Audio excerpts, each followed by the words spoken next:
अस्सलाम वालेकुम, मेरा नाम डॉक्टर अवैस अनवर है और सेकेंड ईयर बायोलॉजी के अंदर हम डिस्कस करने लगे हैं चैप्टर नंबर 4 का एक और टॉपिक जिसका नाम है फीमेल रिप्रोडक्टिव सिस्टम। सो जिस तरह मेल रिप्रोडक्टिव सिस्टम बहुत सिंपल सा था, बिल्कुल उसी तरह फीमेल रिप्रोडक्टिव सिस्टम भी बहुत सिंपल है।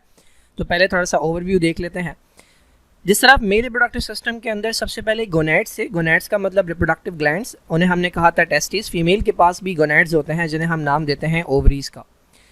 मेल रिप्रोडक्टिव सिस्टम की तरह यहाँ पर भी दो ओवरीज होती हैं और इनका भी डुअल फंक्शन होता है।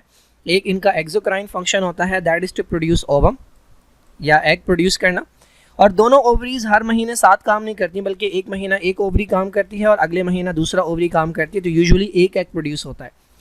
दूसरा जो इनका एंडोक्राइन फंक्शन है वो है हार्मोन प्रोड्यूस करना। ये हार्मोन हमारे पास दो तरह के हैं, एक का नाम है ईस्ट्रोजन और एक का नाम है प्रोजेस्टेरॉन। ईस्ट्रोजन जो है ये मेनली हम ये पढ़ भी चुके हैं चैप्टर नंबर 3 के अंदर। ईस्ट्रोजन मेनली जो है ये सेकेंडरी सेक्सुअल कैरेक्टर प्रोड्यूस करवाता है फीमेल के अंदर, और दूसरा ये प्रोजेस्टेरॉन के साथ मिलके जो यूट्रस है उसको प्रिपेयर करता है और मेंटेन करवाता है। मेनली जो प्रोजेस्टेरॉन है वो मेंटेन करवाता है यूट्रस के अंदर आने वाले चेंजेस को। यानी ये दोनों हार्मोन यूट्रस को इस काबिल बनाते हैं कि जो फीमेल है वो उसके अंदर बेबी को डेवलप करवा सके।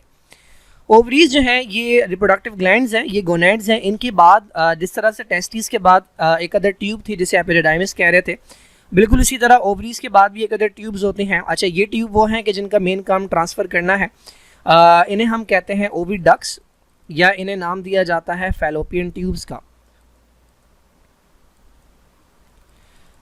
तो फैलोपियन ट्यूब्स जो हैं इनका एक काम तो ये है कि ओवरी जब ओवम बना दे और रिलीज़ कर दे तो उस ओवम को वहाँ से लेना, ओवरी से लेना और फिर ट्रांसफ़र करना नेक्स्ट पार्ट तक जिसका नाम होता है यूट्रस। तो एक काम तो इनका ट्रांसपोर्ट हो गया, और दूसरा जो इनका काम है या जिस चीज़ के लिए ये मशहूर है वो है साइट ऑफ फर्टिलाइजेशन।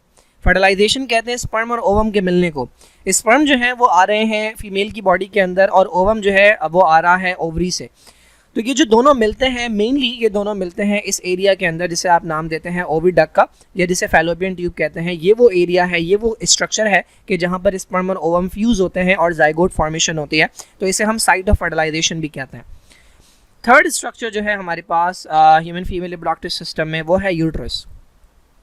यूट्रस वो स्ट्रक्चर है कि जिसके अंदर बेबी की डेवलपमेंट होनी है। यूट्रस जो है इसके अंदर बेबी 9 में डेवलप होता है। बेसिकली जब जाइगोट बन जाता है तो जाइगोट बनने के बाद कुछ स्टेजेस के बाद आगे जाकर वो यूट्रस के अंदर अपने आप को अटैच करता है। तो वो जो एम्ब्रियो है वो अपने आप को अटैच करता है और अटैचमेंट होने के बाद पूरी जो डेवलपमेंट होती है 9 मंथ तक वो इसी स्ट्रक्चर के अंदर होती है। अब ये यूट्रस जो है इसकी 2 लेयर्स हैं। वैसे तो 3 लेयर्स होती हैं बट 2 लेयर्स हैं। एक इसकी मस्कुलर लेयर है जिसे हम मायोमेट्रियम का नाम देते हैं, और एक इसकी अंदर वाली लेयर है जिसे हम एंडोमेट्रियम का नाम देते हैं। ठीक है, एंडोमेट्रियम वो कौन सी लेयर है जो कि मंथली चेंज होती है। फीमेल के अंदर एक अदर साइकिल होती है, हार्मोनल साइकिल, जिसे मेंस्ट्रुअल साइकिल कहते हैं, जिसके नतीजे में ओवम प्रोड्यूस होता है। तो उस साइकिल के दौरान जो है वो एक लेयर होती है जिसके अंदर चेंजेस आते हैं। तो वो लेयर जो है वो बेसिकली कहलाती है एंडोमेट्रियम, जो अंदर वाली लेयर होती है। ये जो 2 हार्मोन हैं ये क्या करवाते हैं, इसका साइज़ थिक करवाते हैं। और जब बेबी नहीं बनता यानी जाइगोट फॉर्मेशन नहीं होती, फॉर एग्जांपल फीमेल अनमैरिड है तो स्पर्म नहीं आएगा, जब स्पर्म नहीं आएगा तो जाइगोट नहीं बनेगा, जब जाइगोट नहीं बनेगा तो बेबी नहीं बनेगा। तो ये जो एंडोमेट्रियम है इसके अंदर जितने भी चेंजेस आते हैं वो सब ज़ाया हो जाते हैं, और वो ज़ाया होने के बाद फीमेल की बॉडी से स्लोली लीक करके बाहर आ जाते हैं। वो कहलाता है मेंस्ट्रुएशन। ठीक है, तो ये वो लेयर है जो कि मंथली चेंज होती है। जब बेबी डेवलप हो जाता है और बर्थ का टाइम आता है तो बर्थ के वक्त वो कौन सी लेयर है जिसके मसल कॉन्ट्रैक्ट करते हैं, तो बेसिकली मायोमेट्रियम वो लेयर है जिसके अंदर मसल्स होते हैं, स्मूथ मसल। इस लेयर के मसल्स जो हैं वो कॉन्ट्रैक्ट करते हैं ताकि बेबी आगे की तरफ पुश हो और बॉडी से बाहर आए और उसकी बर्थ हो। और वो कौन सा हार्मोन है जो इन मसल्स को कॉन्ट्रैक्ट करवाता है, तो आप पढ़ चुके हैं यूट्राइन कॉन्ट्रैक्शन जो है वो काम होता है एक अदद हार्मोन का जिसे ऑक्सीटोसिन कहते हैं, जो आता है पिट्यूटरी ग्लैंड से। तो ये कुछ बातें हो गई यूट्रस से रिलेटेड। यूट्रस का काम जो है वो है बेबी की डेवलपमेंट जो कि 9 मंथ तक होती है। यूट्रस की जो नेक होती है, जो लोअर पोर्शन होता है उसे हम सर्विक्स कहते हैं। ठीक है, ये बर्थ कैनाल भी कहलाती है, इसके ज़रिए बेबी आगे मूव करता है। और उसके बाद एक अदर ट्यूब होती है जिसे हम कहते हैं विजाइना, जो कि फर्स्ट पार्ट होता है फीमेल रिप्रोडक्टिव सिस्टम का इंटीरियरली, एक्सटीरियरली नहीं, इंटरनल पार्ट की बात करें तो ये विजाइना, ये मस्कुलर ट्यूब होती है। इसका मेन फंक्शन जो होता है वो होता है रिसेप्शन ऑफ स्पर्म्स, यानी स्पर्म्स को रिसीव करना, और दूसरा काम जो है वो है डिलीवरी ऑफ फीटस, यानी बेबी जो है वो फाइनली इस ट्यूब के ज़रिए होता हुआ बॉडी से बाहर जाता है, तो डिलीवरी ऑफ फीटस। तो ये कुछ पार्ट्स हैं जो कि फीमेल रिप्रोडक्टिव सिस्टम के अंदर आते हैं। डायग्राम के अंदर पहले देख लेते हैं, ये डायग्राम बुक की है, इसको कलर्ड में देख लेते हैं। तो ये है ओवरीज, ठीक है। इन ओवरीज का काम है ओवम प्रोड्यूस करना। अगर इस मंथ ये वाली ओवरी करेगी तो नेक्स्ट मंथ ये वाली ओवरी करेगी, तो ये ओवम प्रोड्यूस करती हैं ऑल्टरनेटिवली। उसके बाद ये जो आपको ट्यूब नज़र आ रही है, this is known as the fallopian tube. इस फैलोपियन ट्यूब के जो अगले एंड्स हैं वो फिंगर लाइक प्रोजेक्शंस बनाते हैं, ठीक है। जैसे कि अगर ये ओवरी है तो इसके जो अगले एंड्स हैं वो इस तरह के फिंगर लाइक प्रोजेक्शंस बनाते हैं जो कि ओवरी को सराउंड कर लेती हैं। ये कहलाती हैं फिम्ब्रियाए। फिम्ब्रियाए अगर ये करीब ना आए, ओवरी के करीब ना आए, जब ओवम रिलीज होने वाला होता है तो ये ओवरी के करीब आ जाते हैं। अगर ये करीब ना आए तो ओवम जो है ना वो बॉडी के अंदर गिर जाता है और वो ज़ाया हो जाता है, बॉडी की कैविटी के अंदर गिर जाता है। उसके बाद ये आपको नज़र आ रहा है ये structure, this is known as the uterus, ठीक है। ये पूरा स्ट्रक्चर यूट्रस है, ये यूट्रस के अंदर की कैविटी है और ये यूट्रस की वॉल है। अंदर वाली लेयर जो है वो कहलाएगी एंडोमेट्रियम, ये जो अंदर वाली लेयर है, और ये थिक लेयर जो है ये कहलाती है मायोमेट्रियम, ये मस्कुलर होती है, मसल से बनी हुई होती है।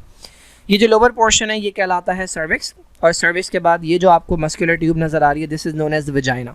तो वजाइना जो है इसका काम है रिसेप्शन ऑफ स्पर्म्स। जो हमने मेल रिप्रोडक्टिव सिस्टम के अंदर स्ट्रक्चर पढ़ा था जिसका नाम था पीनिस, वो पीनिस जो है वो एंटर होता है यहाँ पे, और स्पर्म्स जो है वो डिपॉजिट होते हैं और स्पर्म्स ट्रैवल करके आते हैं ऑल द वे वजाइना के बाद सर्विक्स, सर्विक्स के बाद यूट्रस, और यूट्रस के बाद वो दोनों तरफ जाते हैं, राइट साइड पे भी और लेफ्ट साइड पे भी। लेकिन मैंने बताया कि ओवम जो है वो एक ही तरफ से आता है, तो जिस तरफ से ओवम आएगा वहाँ की फैलोपियन ट्यूब के अंदर फर्टिलाइजेशन होगी।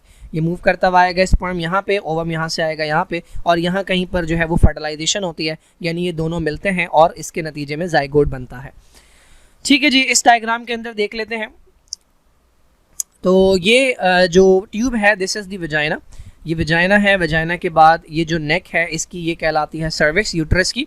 उसके बाद ये यूट्रस की कैविटी है और ये पूरा यूट्रस है, ये स्ट्रक्चर जो नज़र आ रहा है ये पूरा यूट्रस है। और इसके बाद ये जो ट्यूब आपको नज़र आ रही है this is known as the fallopian tube, और इसके अगले जो फिंगर लाइक हिस्से आपको नज़र आ रहे हैं दिस इज़ कॉल्ड फिम्ब्रियाए, और ये स्ट्रक्चर जो है this is called the ovary. So ovary से ओवम निकलेगा और यहाँ से स्पर्म्स जो है वो ट्रैवल करके आएंगे ऑल द वे सर्विक्स से होते हुए, यूट्रस से होते हुए, फिर जाएंगे फैलोपियन ट्यूब में, और फैलोपियन ट्यूब में आगे जाकर वो होगी जिसे आप फर्टिलाइजेशन का नाम देते हैं।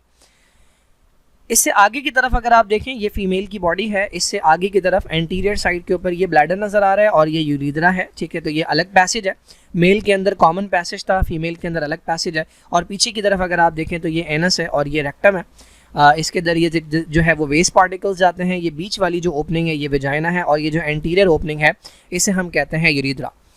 अच्छा, ये जो आप देख रहे हैं वजाइना से लेकर आगे जितना भी पोर्शन है ये सारा का सारा जो है वो इंटीरियर है। तो ये एक्सटर्नल जेनेटेलिया नहीं है, ये इंटरनल जेनेटेलिया। फीमेल का जो इंटरनल जेनेटेलिया है वो यहाँ बुक के अंदर नहीं दिया, उसे हम जो है वो वल्वा कहते हैं, उसके अंदर डिफरेंट पार्ट्स आते हैं, वो आपकी बुक का हिस्सा नहीं है तो वो हम नहीं पढ़ रहे। यहाँ पर अगर आप देखें तो ये वही डायग्राम है coloured, this is the uterus, ये यूट्राइन कैविटी है, ये सर्विक्स है यहाँ पे, ये वजाइना है, ठीक है। इसके बाद ये फैलोपियन ट्यूब है और यहाँ पर ये ओवरी है।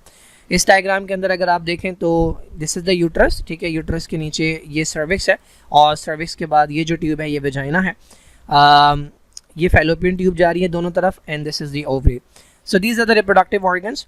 तो फीमेल के अंदर भी गोनेड्स का एक पेयर होता है जिसे हम ओवरीज का नाम देते हैं। ओवरीज, अच्छा, फीमेल की जो ओवरीज होती हैं वो बॉडी के बाहर नहीं आती, वो बॉडी के अंदर ही रहती हैं, क्योंकि स्पर्म डेवलपमेंट जो है वो टेम्परेचर से मुतासिर होती है, ओवम डेवलपमेंट मुतासिर नहीं होती। ना एक एग रिलीज़ होता है एक ओवरी से ऑल्टरनेटिवली, ठीक है। एक मंथ एक ओवरी, दूसरे मंथ दूसरी ओवरी। ये ओवम रिलीज़ होने के बाद जो है वो सक कर लेती है कौन, एक अदर ट्यूब जिसे ओविडक्ट कहते हैं या जिसे फैलोपियन ट्यूब कहते हैं। दो ट्यूब्स हैं हमारे पास, एक ओवरी के साथ और दूसरी ओवरी के साथ। ये जो फैलोपियन ट्यूब है ये सेलिएटेड होती है अंदर से, ये बात मैं बताना भूल गया। ये अगर फैलोपियन ट्यूब है, ठीक है, दिस इज़ दी ओवरी और ये फैलोपियन ट्यूब है। तो इस फैलोपियन ट्यूब के अंदर जो सेल्स लगे हुए होते हैं उनके अंदर हेयर लाइक सीलिया मौजूद होता है। इनका काम ये होता है कि जो ओवम है इस ओवम को पुश करना इस तरफ, स्पर्म्स यहाँ से आ रहे हैं तो ये ओवम को पुश करती हैं टुवर्ड्स द यूट्रस, ठीक है। तो ये सेलिएटेड सेल्स होते हैं। काम क्या, इसका एक एंड जो है वो ओवरी की तरफ होता है और दूसरा एंड जो है वो यूट्रस की तरफ होता है। इसका मेन काम जो है वो ट्रांसफ़र है और दूसरा काम जो है इसका साइट ऑफ फर्टिलाइजेशन है। फर्टिलाइजेशन यहाँ पर होती है और उसके बाद ये जो प्रोडक्ट ऑफ कंसेप्शन है, फर्टिलाइजेशन का दूसरा नाम कंसेप्शन होता है। तो कंसेप्शन के नतीजे में या फर्टिलाइजेशन के नतीजे में जो जाइगोट बनता है, उसके बाद जो मोरोला बनता है, उसके बाद जो ब्लास्टुला बनता है, उसको ये ट्रांसफ़र करती है यूट्रस के अंदर। यूट्रस के अंदर आने के बाद ये जो एम्ब्रियो है ये अटैच हो जाता है यूट्रस की वॉल में। यहाँ पर अगर आप देखें तो ये अगर प्रोडक्ट ऑफ कंसेप्शन है तो ये अटैच हो जाएगा। इसको अगर मैं मिटाऊँ, हाँ, तो ये प्रोडक्ट ऑफ कंसेप्शन है, ठीक है। ये आगे जाकर अटैच हो जाएगा इस इनर लेयर के अंदर, जिसे आप एंडोमेट्रियम का नाम देते हैं, और यहीं पर फिर इसकी पूरी डेवलपमेंट होगी 9 मंथ तक, ठीक है जी। तो एक आउटर मस्कुलर वॉल होती है जिसे मायोमेट्रियम कहते हैं। ये कॉन्ट्रैक्ट करेगी तब जब बेबी डेवलप हो जाएगा और बर्थ का वक्त आएगा, ऑक्सीटोसिन कॉन्ट्रैक्ट करवाएगा इसे। और एक इनर लेयर होती है जिसे स्पंजी लेयर या एंडोमेट्रियम लेयर कहते हैं। ये वो लेयर है कि जिसके अंदर इम्प्लांटेशन होती है, यानी बेबी अटैच होता है, और यही वो लेयर है जो कि मंथली जिसके अंदर चेंज आता है, जिसका साइज़ बड़ा होता है, यानी ये थिक हो जाती है। और अगर बेबी नहीं बनता, फर्टिलाइजेशन नहीं होती, तो दोबारा से अपनी नेचुरल लेयर उसके अंदर आ जाती है, हालत के अंदर आ जाती है। बॉटम ऑफ द यूट्रस के ऊपर एक नैरो ओपनिंग है जिसे सर्विक्स का नाम देते हैं। उसके आगे एक मस्कुलर ट्यूब है जिसे वजाइना कहते हैं। वजाइना के 2 काम है, एक स्पर्म की रिसेप्शन, स्पर्म को रिसीव करना, और दूसरा डिलीवरी ऑफ फीटस, यानी बेबी जब बन जाता है 9 मंथ के बाद तो इसी पार्ट से होता हुआ बॉडी के बाहर जाता है। So this is all about the female reproductive system. Next we are going to talk about the female reproductive cycle, जिसके अंदर मेंस्ट्रुअल साइकिल आती है।